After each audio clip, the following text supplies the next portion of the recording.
אני הייתי במקום ההוא, האטום. אני הייתי אלוף העולם באיך לחסות למקום של הרגש שלי, על המקום שלה להרגיש, על המקום של לא לחוות באמת. הכל היה בכאילו.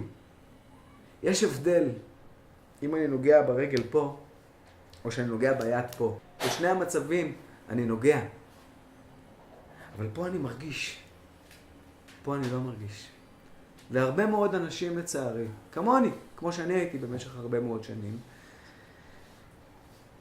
גדלו בתוך ספרות מסוימות, או חוויות מסוימות שהם חוו אותם ועיצבו לעצמם כבר שם, בגילאים צעירים, את העתיד שלהם.